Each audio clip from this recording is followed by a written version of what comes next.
शहादत हसन मंटो की कहानी सहाय।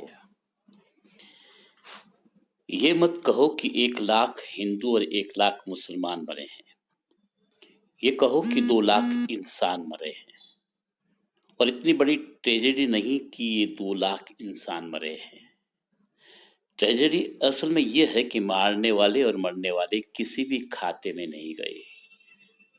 1 लाख हिंदू मारकर मुसलमानों ने ये सोचा होगा कि हिंदू मजहब मर गया, लेकिन वो जिंदा है और जिंदा रहेगा। इसी तरह 1 लाख मुसलमान कत्ल करके हिंदुओं ने बिगुलें बजाई होंगी कि इस्लाम खत्म हो गया है, मगर हकीकत आपके सामने है कि इस्लाम पर हल्की सी खराश भी नहीं आई। वे लोग मूर्ख हैं जो समझते हैं कि बंदूकों से मजहब शिकार किए जा सकते हैं। मजहब, दीन, ईमान, धर्म, यकीन, अकीदत, ये जो कुछ भी हमारे जिस्म में, वही रूह में होता है। छुरे, चाकू और गोली से ये कैसे फना हो सकता है। मुमताज उस रोज बहुत ही पुरजोश था। हम सिर्फ 3 थे और जो जहाज पर छोड़ने के लिए आए थे। वो अनिश्चित काल के लिए हमसे जुदा होकर पाकिस्तान जा रहा था। पाकिस्तान जिसके वजूद के संबंध में हम में से किसी को वहमो गुमान भी न था। हम तीनों हिंदू थे। पश्चिमी पंजाब में हमारे रिश्तेदारों को बहुत माली और जानी नुकसान उठाना पड़ा था। शायद यही वजह थी मुमताज हमसे जुदा हो रहा था। जुगल का लाहौर से खत मिला कि दंगों में उसका चचा मारा गया है, तो उसको बहुत सदमा हुआ। इसी सदमे के असर से बातों बातों में एक दिन उसने मुमताज से कहा, मैं सोच रहा हूं अगर हमारे मोहल्ले में दंगा शुरू हो जाए तो मैं क्या करूंगा। मुमताज ने उससे पूछा, क्या करोगे?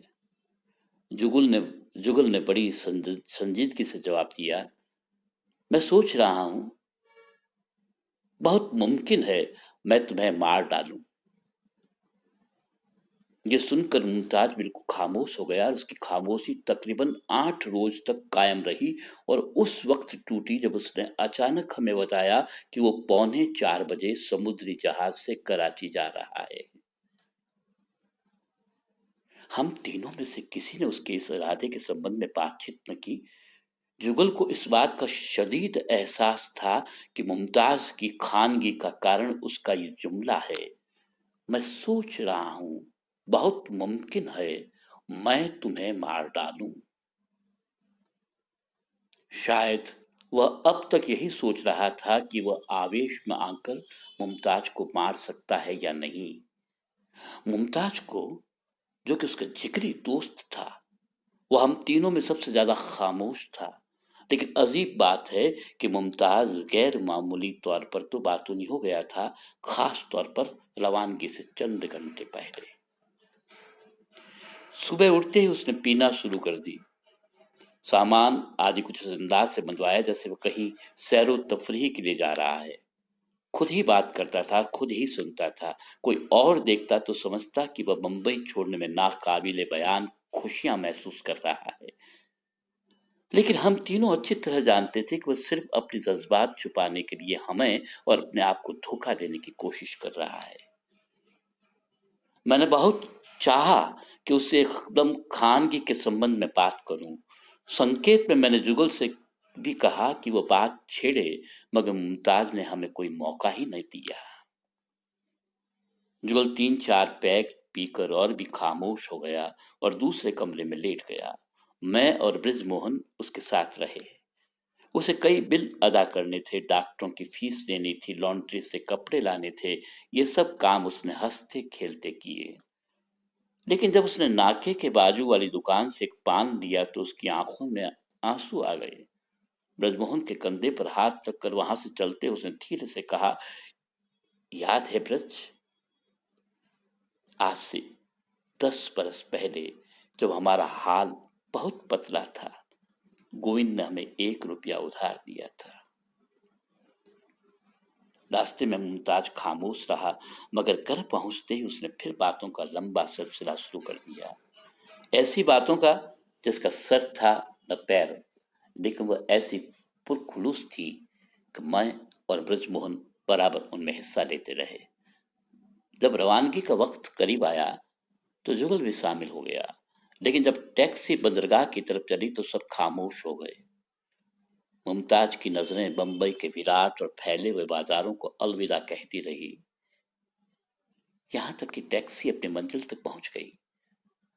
बेहद भीड़ थी, हजारों रिफ्यूजी जा रहे थे, खुशहाल बहुत कम और बदहाल बहुत ज्यादा। बेपनाह हजूम था, लेकिन मुझे ऐसा मालूम होता था कि अकेला मुमताज जा रहा है, हमें छोड़कर ऐसी जगह जा रहा है जो उसकी देखी भाली थी, जो उसके मानूस बनाने पर भी अजनबी रहेगी। लेकिन ये अपना ख्याल था, मैं नहीं कह सकता कि मुमताज क्या सोच रहा था। जब केबिन में सारा सामान चला गया तो मुमताज हमें अर्शे पर ले गया, उधर जहां आसमान और समंदर आपस में मिल रहे थे। मुमताज देर तक देखता रहा, फिर उसने जुगल का हाथ अपने हाथ में लेकर कहा, यह महज फरेब नजर है, आसमान और समंदर आपस में मिलना। देखिए ये फरेब नजर किस कदर दिलकश है, दिलकश है ये मिलाप।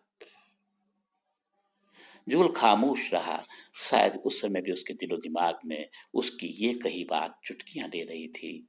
सोच रहा हूं, बहुत मुमकिन है कि मैं तुम्हें मार डालूं। मुमताज ने जहाज को जहाज की बार से ब्रांडी मंगवाई, क्योंकि वो सुबह से यही पी रहा था। हम चारों ग्लास हाथ में लिए जंगले के साथ खड़े थे। रिफ्यूजी धड़ाधड़ जहाज में सवार हो रहे थे और करीब करीब शांत समुद्र पर आबी परिंदे मंडा रहे थे। जुगल ने अचानक अचानक एक ही घोंट में अपना गिलास खत्म किया और बहुत ही भौंडे अंदाज में मुमताज से कहा, मुझे माफ कर देना मुमताज, मेरा ख्याल है कि मैंने उस रोज तुम्हें दुख पहुंचाया। मुमताज ने थोड़ी देर के बाद जुगल से सवाल किया, जब तुमने कहा था मैं सोच रहा हूं, बहुत संभव है मैं तुम्हें मार डालूं, क्या उस वक्त वाकई तुमने यही सोचा था? नेक दिली से इसी नतीजे पर पहुंचे थे? जुगल ने हाँ में सिर मिलाया, लेकिन मुझे अफसोस है, तुम मुझे मार डालते तो तुम्हें ज्यादा अफसोस होता। मुमताज ने बड़े फलसफियाना अंदाज में कहा, लेकिन सिर्फ इस सूरत में अगर तुमने गौर किया होता कि तुमने मुमताज की एक मुसलमान को, एक दोस्त को नहीं बल्कि एक इंसान को मारा है। वो अगर हराम ज्यादा था तो तुमने उसकी हराम जंती को नहीं बल्कि खुद उसको मार डाला है। वो अगर मुसलमान था तो तुमने उसकी मुसलमानी को नहीं उसकी हस्ती को खत्म किया है। अगर उसकी लाश मुसलमानों के हाथ आती तो कब्रिस्तान में एक कब्र का इजाफा हो जाता, लेकिन दुनिया में एक इंसान कम हो जाता। थोड़ी देर खामोश रहने और कुछ सोचने के बाद उसने फिर बोलना शुरू किया,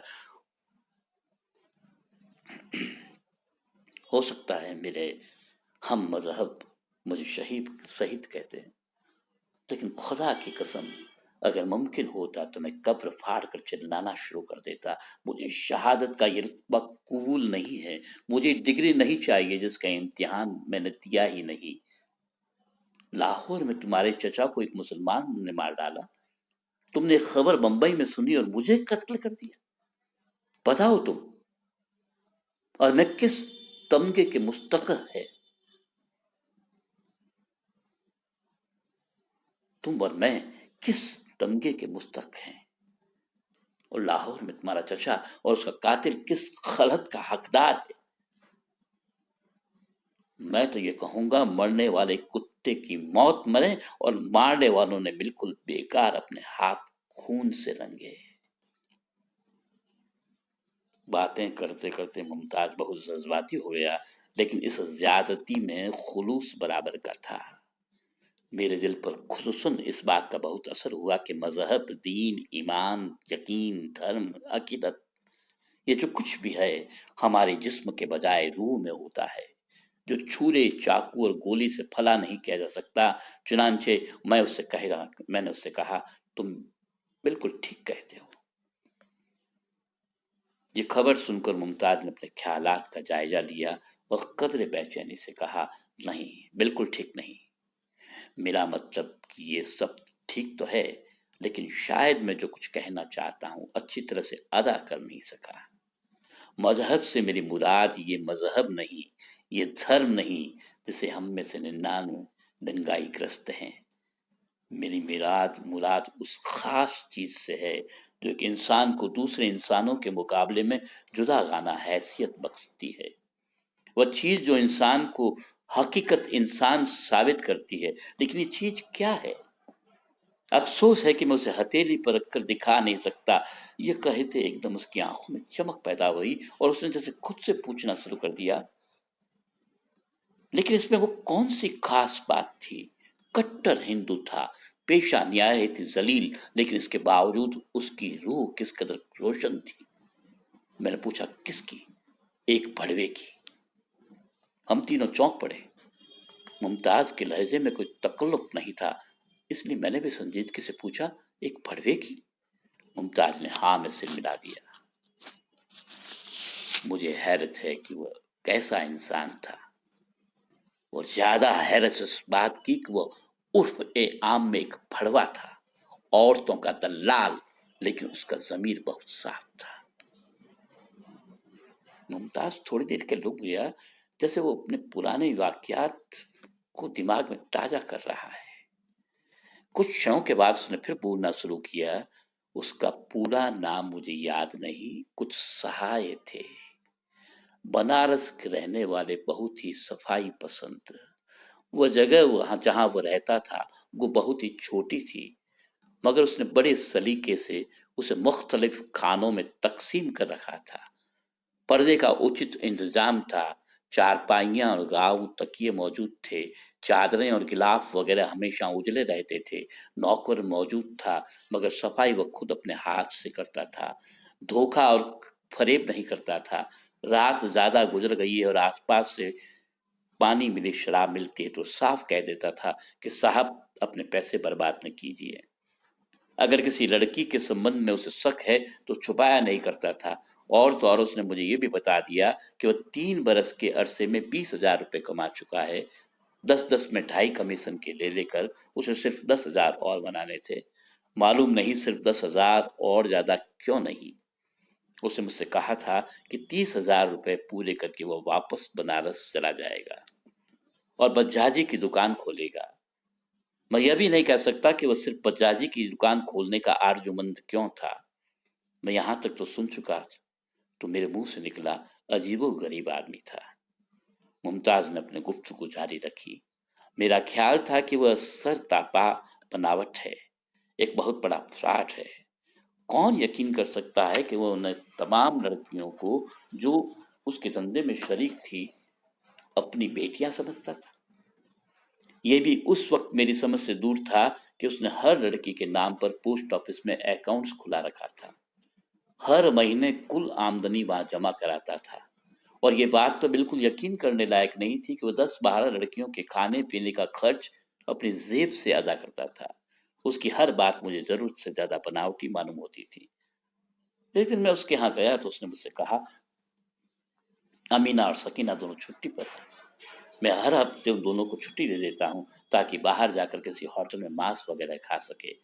यहाँ तो आप जानते हैं, सब वैष्णव है। मैं सुनकर दिल ही दिल में मुस्कुराया कि मुझे बना रहा है। एक दिन उसने मुझे बताया कि अहमदाबाद की उस हिंदी लड़की ने, जिसकी शादी उसने एक मुसलमान ग्राहक से कर दी थी, लाहौर से खत लिखा है कि दाता साहब के दरबार में उसने एक मन्नत मानी थी जो पूरी हुई। अब उसने सहाय के लिए मन्नत मानी है कि जल्दी जल्दी उसके 30,000 रुपये पूरे हों और वो बनारस जाकर बज्जाजी की दुकान खोल सके। ये सुनकर मैं हंस पड़ा। मैंने सोचा, चूंकि मैं मुसलमान हूं इसलिए मुझे खुश रखने की कोशिश कर रहा है। मैंने मुमताज से कहा, तुम्हारा ख्याल गलत था। बिल्कुल, उसके कॉल फैल में कोई भेद नहीं था। हो सकता है उसमें कोई खामी हो, बहुत मुमकिन है कि उससे अपनी जिंदगी में कई गलतियां हुई हों, मगर एक बहुत ही अच्छा इंसान था। जुगल ने सवाल किया, ये तुम्हें कैसे मालूम? उसकी मौत पर ये कहकर मुमताज कुछ देर के लिए खामोश हो गया। थोड़ी देर के बाद उसने उधर देखना शुरू किया जहां आसमान और समुद्र एक धुंधली सी आगोश में सिमटे हुए थे। दंगे शुरू हो चुके थे।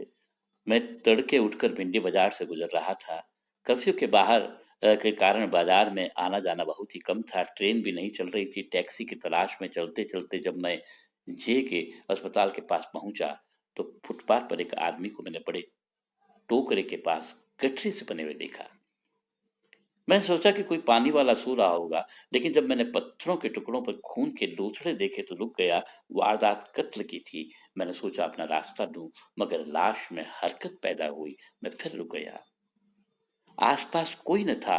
मैंने झुककर उसकी तरफ देखा। मुझे सहाय का जाना पहचाना चेहरा नजर आया, मगर खून के धब्बों से भरा हुआ। मैं उसके पास फुटपाथ पर बैठ गया और गौर से देखा। उसकी टोल की सफेद कमीज जो हमेशा बेदाग हुआ करती थी लहू से लथड़ी हुई थी। जख्म शायद पसलियों के पास था। उसने हौले हौले कराहना शुरू किया तो मैंने सावधानी से उसका कंधा पकड़कर हिलाया, जैसे किसी सोते को जगाया जाता है। एक दो बार मैंने उसको नामुकम्मल नाम से भी पुकारा।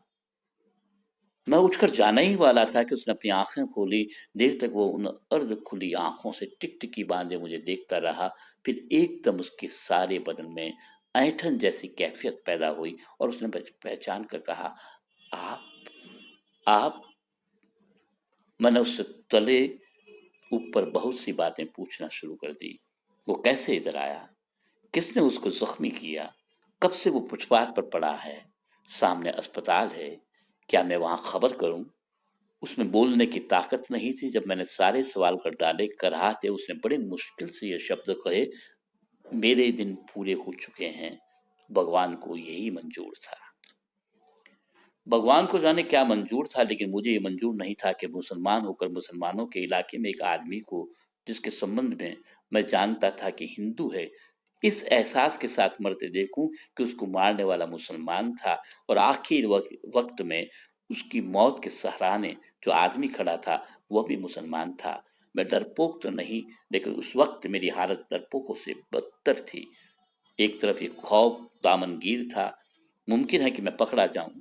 दूसरी तरफ ये डर था, पकड़ा न गया तो पूछ-बूछ के लिए भी घर घर लिए जाऊंगा। एक बार ये ख्याल आया, अगर मैं इसे अस्पताल ले गया तो क्या पता है अपना बदला लेने के लिए मुझे फंसा दे। सोचे, मरना तो है ही, क्यों न इसे साथ लेकर मरूं। इस किस्म की बातें सोचकर मैं चलने ही वाला था, बल्कि यूं कहिए कि भागने ही वाला था कि सहाय ने मुझे पुकारा। मैं ठहर गया। न ठहरने के इरादे के बावजूद मेरे कदम कदम रुक गए। मैंने उसके इस तरफ इस अंदाज से देखा, गोया उससे कह रहा हूँ कि जल्दी करो मियाँ, मुझे जाना है। उसने दर्द की तकलीफ से दोहरा होते हुए बड़ी मुश्किलों से अपनी कमीज के बटन खोले, अंदर हाथ डाला, मगर कुछ और करने की उसमें हिम्मत न रही तो मुझसे कहा, नीचे बंडी है, इधर की जेब में कुछ जेवर और 1200 रुपये हैं। ये सुल्ताना का माल है। मैंने मैंने एक दोस्त के पास रखा हुआ था। आज उसे आज उसे भेजने वाला था, क्योंकि आप जानते खतरा बहुत बढ़ गया है। आप उसे दे दीजिएगा और कहिएगा फौरन चली जाए, लेकिन अपना ख्याल रखिएगा। मुमताज खामोश हो गया, लेकिन मुझे ऐसा महसूस हुआ कि उसकी आवाज सहाय की आवाज में जो जे अस्पताल के सामने फुटपाथ पर उभरी थी। दूर उधर जहां आसमान और समुद्र एक धुंधली सी आगोश में समाये हुए थे, हल हो रही है। जहाज ने विसल दिया तो मुमताज ने कहा, मैं सुल्ताना से मिला, उसको जेवर और रुपया दिया तो उसकी आंखों में आंसू आ गए। जब हम मुमताज से रुखसत हो नीचे उतरे तो वह अरसे पर जंगले के साथ खड़ा था। उसका दाहिना हाथ हिल रहा था। मैं जुगल को मुखातिब हुआ, क्या तुम्हें ऐसा मालूम नहीं होता कि मुमताज सहाय की आत्मा को बुला रहा है, हम सफर बनाने के लिए? जुगल ने सिर्फ इतना कहा, काश मैं सहाय की आत्मा होता।